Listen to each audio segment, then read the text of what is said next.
All right. What's up, everybody? Matt here. Another live stream. Monday Night Football is what we have going on tonight. I don't know about you, my friend, but I am just on the heater of a lifetime. So I'm just hoping that I can just ride this thing out as long as I can. It's not great that I'm going to be out at the end of this week. So it's like I'm taking that heater and then I'm just out. But regardless, we got Monday Night Football. We're joined by my good friend, favorite guest, world's best sports bettor, Ahaan. How we doing? Not too bad. Yeah, you keep saying that, but every time I come to the stream, I prove you wrong because I always I pick the unluckiest the props that lose. You know, last time we had the Monday Night Football doubleheader, and I went 1-1, and the one that lost, I mean, it was what Tony Pollard first quarter rushing yards, and this dude hit every single prop after the first quarter, but had 1.2 yards per carry in the first quarter. So. Today, I have two more props again today, even though there's only one game. And I can't wait to find out how these lose, but we're getting good reads, so eventually we'll get hot. Yeah, there we go. Yeah, I had to bring you back after like the Mooney a couple weeks ago hit every prop except for the receptions. He scored at least he did have the touchdown in that one. And then last week with Pollard, I mean, like you said, he had 6 carries for 11 yards or whatever it was. It was just brutal. So yeah, we had to get you on to redeem yourself. We know the looks are there. It's just bad luck, and that's how it goes. And I've been having the opposite. I've been having great luck with everything. So maybe it'll switch tonight. But anyways, yeah, I mean the people still love you. So we're good. Appreciate it. Rajan, who I know how to pronounce his name correctly now because he sent it to me, is in the chat here as well. Putting in the spreadsheet for our live stream bets just to make sure that everybody's in there. I personally haven't locked in anything than what I gave out on my YouTube channel, so I'm not going to bring much new, but maybe I'll be convinced. We'll start with the main lines here. Saints money line on plus 213, mostly the spread. It gets a 4.5 out there, which is interesting. Mostly around 5.5, and then total decently low, 43, 42.5. Anything you like on the main line?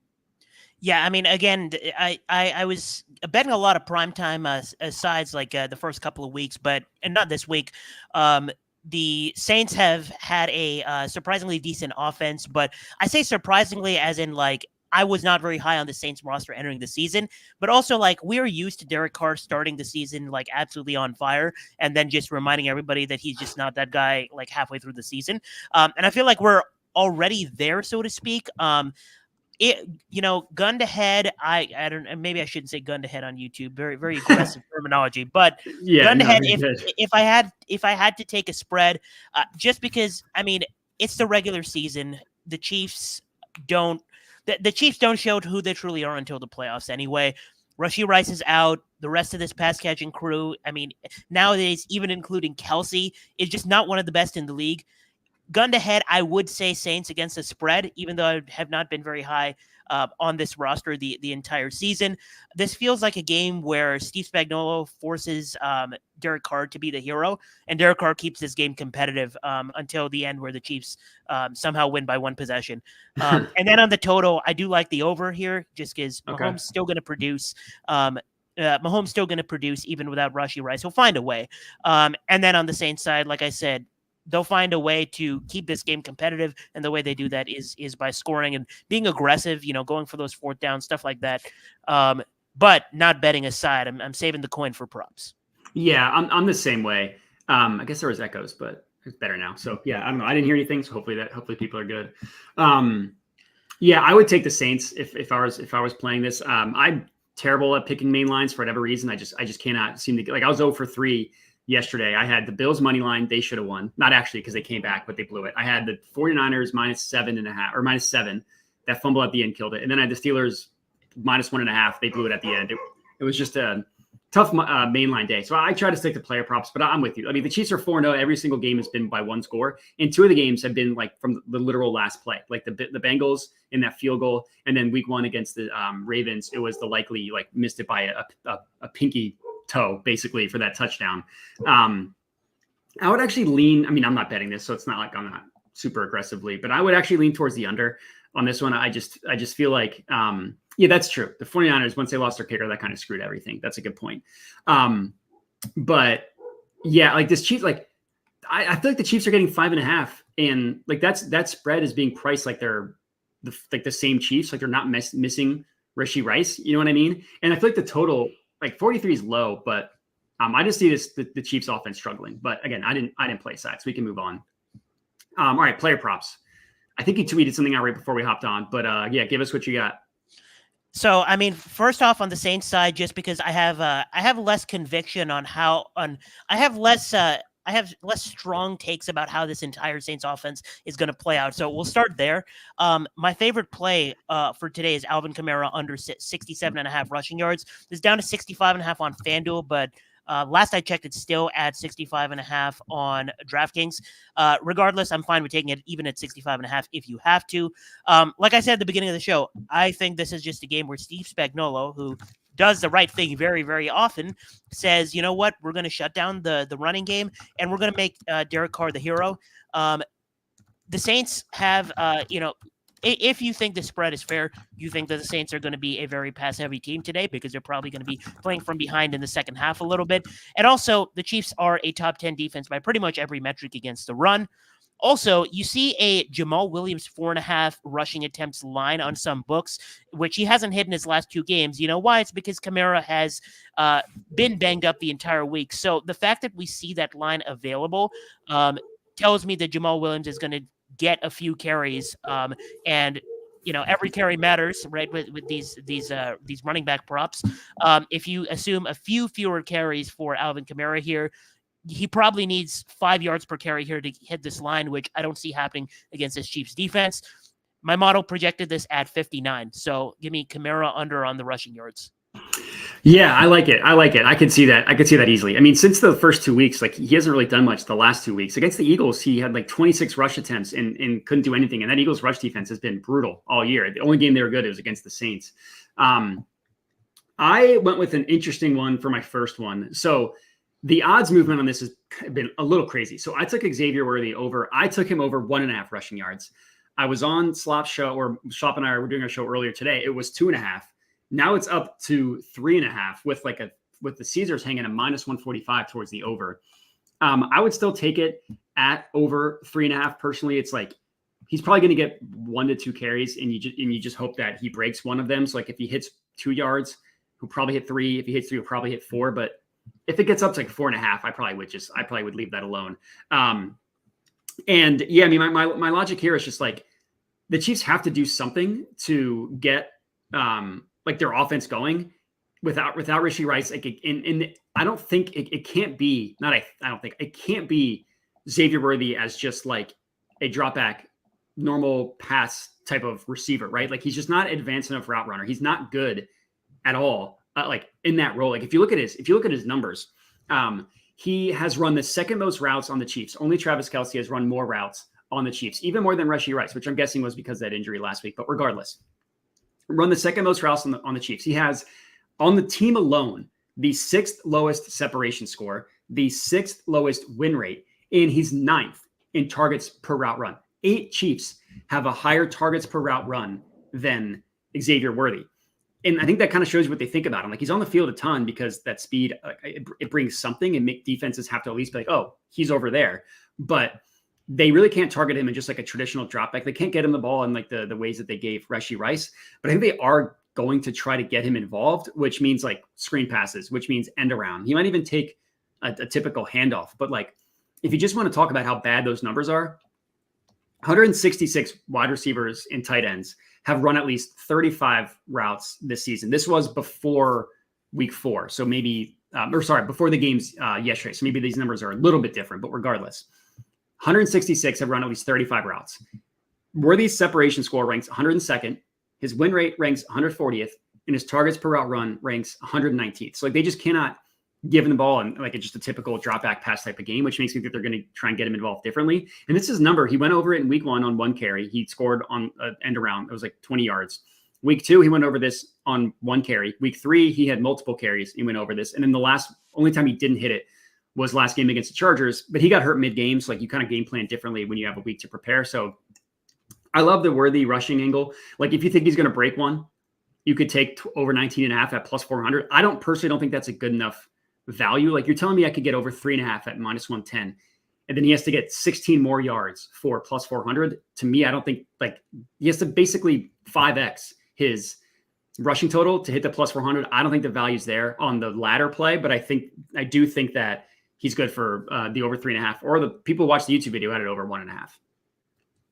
Yeah, I like it, and a lot of the opinions that I have about the Chiefs' offense today is because like Xavier Worthy is not like an alpha wide receiver in this league. Like when Cam Taylor-Britt said that Xavier Worthy, he just runs really fast.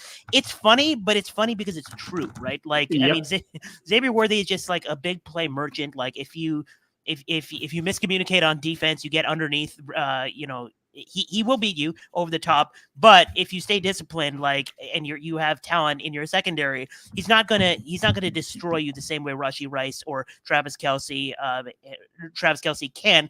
And I like the fact that like he's gonna have to line up in the backfield and do all this random stuff to get him involved, which is a good transition to my take about the Chiefs. I did want to add just one thing about the Saints offense. Sure. So according to everybody on my Twitter timeline today, like I woke up and I literally see every single Saints tweet, and everything is telling me that Rashid Shaheed is just going to, I guess, have 100 receiving yards. Like that's a lot. It's worth noting that the Chiefs have ranked number 12 in man coverage. Now, man coverage, the league average is usually around 25 to 27%, or 24 to 25%, but the Chiefs run it at 27%. So they're above average in that realm, right? Like most teams run mostly zone. But it is worth noting that Rashid Shaheed this season does not have a single catch against man coverage. So just beware if you are on the Rashid Shaheed trade. I do like Rashid Shaheed's value for a touchdown. As weird as it may sound, I like the value on his touchdown, but I don't like the value on his yards, if that makes sense. The sneaky guys that I do like here are the second most popular thing I've seen about the Saints is apparently Foster Moreau is the real Travis Kelce here, and he's going to go off. Well, when Taysom Hill is out, Juwan Johnson has actually been more involved in the route running than Foster Moreau. That's why you see his line a little bit higher. And I'm not sure why we're just forgetting that Juwan Johnson has a really solid athletic profile. He has experience in this offense for more than just this season. And the Chiefs have played man coverage, like I said, at the 12th highest rate, but they are bottom 10 in yards per allowed per snap and explosive play rate allowed. And this is where Juwan Johnson can really thrive. I like Juwan Johnson pretty much every which way today more than I do Foster Moreau. It's something to note. I don't want to have conviction in Derek Carr. I don't want to have conviction. Yeah, I like the Alvin Kamara fade more because that's more apart from my model. But just worth noting that if there is a quote-unquote role player for the Saints that I like in every which way that I've included in parlays, it's Juwan Johnson.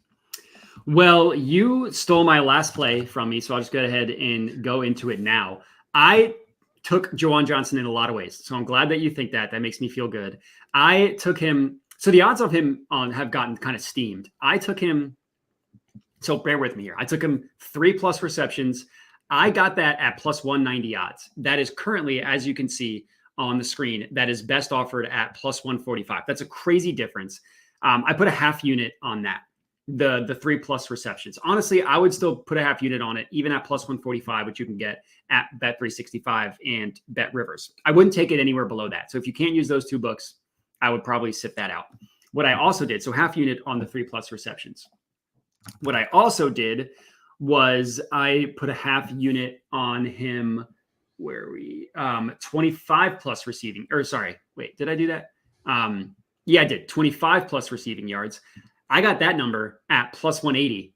It is all the way down to plus 125. So like, I hate it if people are watching and didn't watch YouTube video, like are getting such terrible odds, but the market has just been getting steamed on Juwan Johnson. So if I was playing this right now, I wouldn't take the 25+ because I don't think it's worth it at plus 125 because we already have the receptions. What I would do, and this is also what I did, I put 0.4 units on him 30+.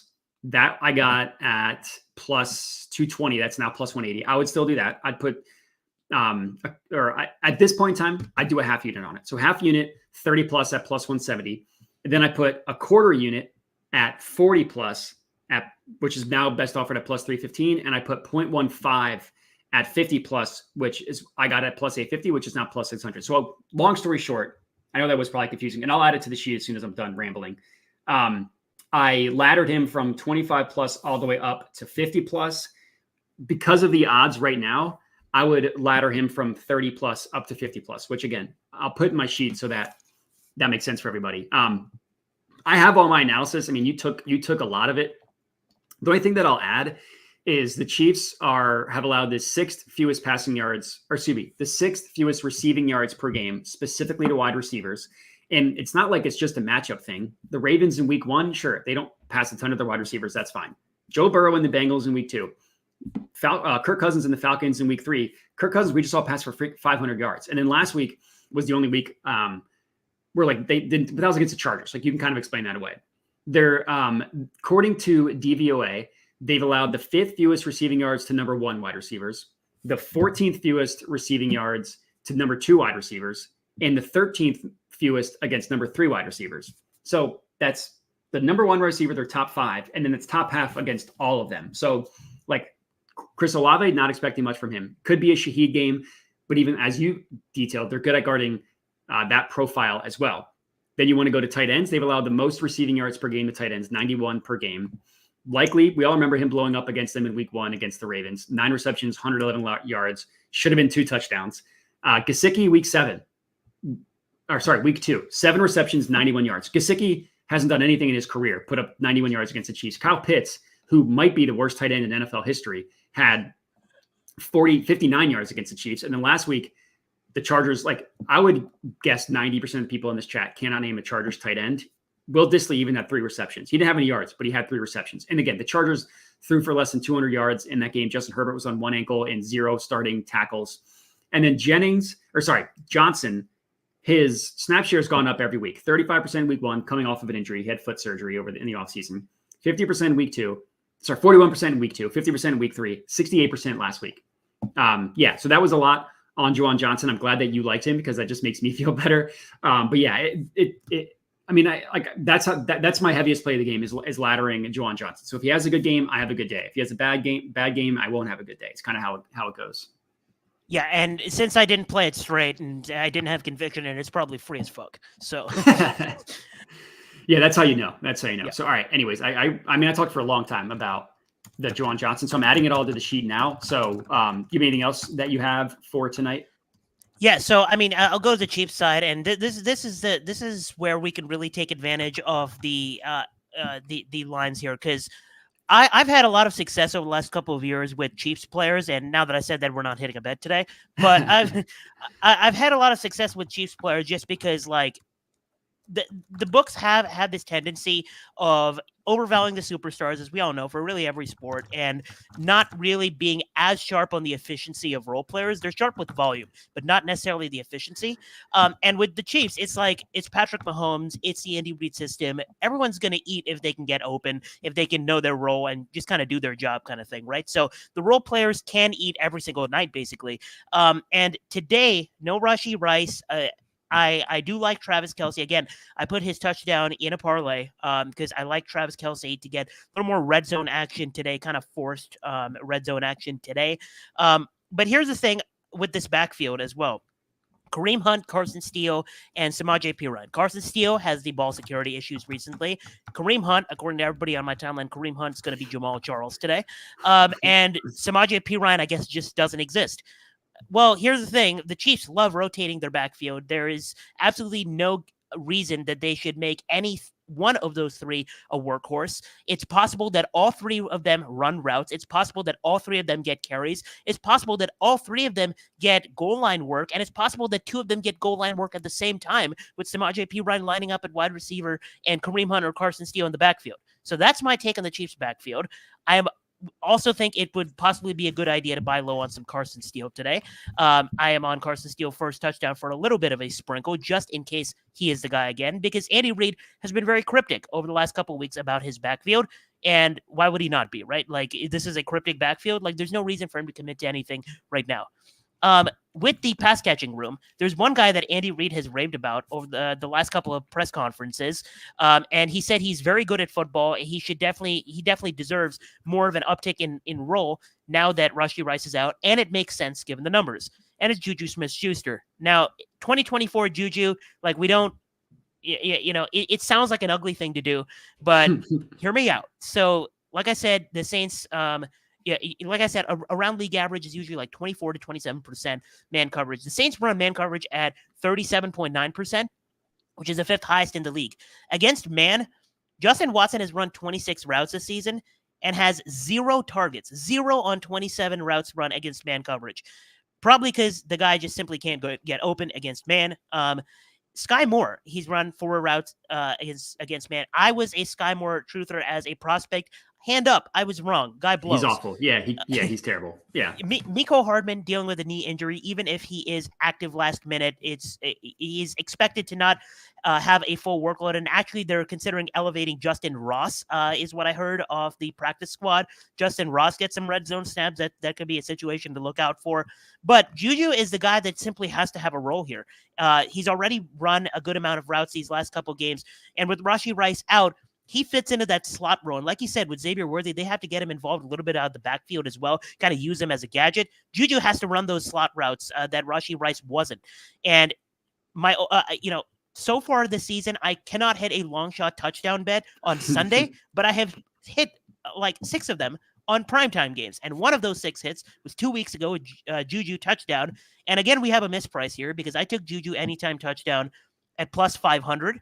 I sprinkled for 0.05 units on his 2+ touchdowns at plus 5,500 because if Juju gets 2 catches today and both of them are touchdowns and I had no exposure on that, I might do something to my TV. So I had to. But my favorite prop is Juju over 16.5 receiving yards. I have 1 unit on that. Like I said, he has to be involved in some way. And if maybe they use him as a gadget too, and use him out of the backfield a little bit, that's fine. I still think he clears this just off getting a few targets and taking advantage of this man coverage that the Saints do play. So Juju over 16.5. It's at 17.5 now at some places. Yeah. I'm fine taking this up to 19.5 because I projected him at 24. Got it. Cool. All right. Yeah, you can either do the over 15.5 at minus 125 or 17.5 at minus 110. I'm going to put the 17.5 just because just because it's more readily available than just one book that's a loser book in Fanatics. I like that. And real quick, just to let the people know, I have a pretty decently hard stop at 5:30. So if I don't get to any of your questions, just know that I appreciate you being in here and that when I do have time in future streams, I will get to your questions. So I don't want to make people just think that they're never going to get answered in any stream. My last play I'll give out real quick. You kind of already hinted at it. I took Kelsey receptions. It's super square, and I get it. I got it at plus 106. It's now down to minus 114. So another market that just got absolutely steamed. At that point, I would just do the 7+ for a half unit. So that's instead of taking it at minus 114, I'm just going to do 7+ at plus 155 for a half unit. If you're watching this right now, that's how I'll play it. And that's what I'm putting in the sheet. But yeah, it's just like the target's going to have to go somewhere. And if you look at like the reason why, or like, so Travis Kelce's basically struggled taking out the playoffs for a calendar year. Look at when Rashee Rice started his ascent. It's like a direct, I guess, inverse correlation of when Travis Kelce started his descent. It's because they occupy the same spots on the field. They get the ball like kind of in space, kind of short to the line of scrimmage for Rashee Rice. And that's what Travis Kelce would do. Now he'll get some like broken plays here and there down the field. That's not his game. It's get open, it's catch the ball, it's break a tackle if you can, or go down. So without Rashee Rice, like I just think he's going to get targeted a ton. And we kind of saw that last week when he had against the Chargers, when he had He had 7 receptions for 89 yards. And if you look at Kelce, like his advanced numbers aren't going to wow you. He's funny enough, he's got the same separation score in win rate as Dallas Goedert, basically the exact same. And Dallas Goedert had 10 receptions for 170 yards against the Saints. Now that means nothing. It's just more so just kind of funny how similar they were. But if you look at the Saints, like they're not gonna seem like that juicy of a matchup for tight ends. Like they've given up the 6th most receiving yards, but when someone hangs 170 on you, like that's going to skew the numbers a little bit. But look at their matchups. Week 1, the corpse of Bryce Young and the Panthers, who have no real tight ends. Week 2, they annihilated the Cowboys. Jake Ferguson was hurt, didn't play in that game. Backup tight end Luke Shoemaker had a decent game, 6 receptions, 43 yards. Week 3 was when Goddard blew up against them. Last week, we already talked about how useless Kyle Pitts is. And if you look at DVOA, which takes away just not looking at like raw yardage and stuff, 26th ranked defense against tight ends. And that lines up more with what they should be. So I think we're going to see a couple vintage Kelce games. I think this is going to be one of them. I didn't actually bet this, but I don't think his anytime touchdown, like I think there's ever a time to bet it. It's before he has the breakout game. And you can get plus 140. Like you would laugh at plus 140 anytime touchdown for Kelce a year ago. And I get that like a lot's changed in a year, but this dude was like minus 125 on the reg up until this stretch. So I played the receptions. Like I said, right now I would put a half unit on the 7+ because the odds on the 6+ just aren't worth it anymore. And I didn't actually bet this, but I don't like if you're looking for like a parlay piece or you just want to have an anytime touchdown, I kind of like the Kelce at plus 140. Yeah, my thoughts on Kelce exactly. Like I don't know if it's going to be a huge receiving game for him or not, just because that's so game script dependent as well. Like how they decide to use Kelce. But like plus money in this spot when like look at who else the Chiefs have. I don't care if they elevate Justin Ross or not. Yeah, you have to take it now because if he gets involved, you're never going to get that price again this season. Exactly. And like I said, last week he had a good game, like 89 receiving yards on 7. So yeah, to answer your question, who's getting a touchdown? You liked Juju as kind of like a dart throw for like one thing to keep in mind is like you're giving out Juju is not like he's the most likely player to score. He's mispriced at plus 500. So I just want to make sure people understand that. And then mine would be Kelce at plus 140. And I did want to give a shout out if I could find it. Classic the Hawk with a nasty boy question, Noah Gray. Do you have any thoughts on Noah Gray? No, I mean, like I said, like I don't want to necessarily guess the usage of the Chiefs today. Like I put the Kelce touchdown look in a parlay, and I put the Carson Steele first touchdown look, just in case he is the guy in the first quarter, which he very much could be. But I don't want to have super strong conviction on these other role players except Juju because. Matchup, like everything aligns. Matchup, just the line, 0% hit rate props. Like it's the best. Yeah, it makes my my eyes dilate, so to speak. But but yeah. Yeah, so just to recap, my plays were because I think I didn't make it super clear last time, like what I was actually on straight, my most confident plays. So 1 unit, Alvin Kamara under 67.5 rushing yards. Let's go down to 65.5. 1 unit on Juju Smith-Schuster over 60.5 receiving yards, good up to 19.5. And then 0.2 units on Juju Smith-Schuster anytime touchdown at plus 500, and then 0.05 units just to make it a nice quarter unit sprinkle total. Juju 2+ touchdowns at plus 5,500, just in case you have a $5 bill that they just want to throw away. Yeah, there you go. Hey, and if it hits, I mean that's gonna be a legendary call. All right, and what was it you said? So 0.05. All right, I got it. It was 5,500. Yes, got it. So cool. All right. Yeah, and people know the three plays I'm on. It's Worthy rushing, it's Kelce receptions, and it's Juwan Johnson receptions plus yards, all kind of in like a ladder play for like a little bit less than 2 units risk total. Cool. All right. Well, sorry, this one was a little bit short. It's just got something going on at 5:30. But yeah, so people were asking. This is going to be the last stream for the next basically 2 weeks. So 2 weeks from today. We'll be back with the normal stream. I have my own wedding this Saturday. I have another wedding the following Saturday, so I won't be available either of the weekends. I'm still going to have a player prop video for Thursday Night Football, and then I have a couple strategy videos that I'm scheduling out just to keep the content running. But yeah, unfortunately, no more live streams for the rest of the week. Appreciate everybody for joining. Again, I'm sorry if I didn't get to any of your questions. It's just I had to call the stream a little bit shorter today, but in the future, I promise I will get to them. So I see some people in here with some stuff. I'm sorry, I just couldn't get to them today. Everything that we bet is in this spreadsheet that I linked in the comments. So definitely check that out if you're just curious. But yeah, we appreciate everybody for tuning in. We always appreciate favorite guest, world's best. I honestly meant to say a favorite, not the favorite. So I just kind of meant like a mistyped when I said that. But regardless, we appreciate you for joining us. Do you want to tell the people real quick where they can find you?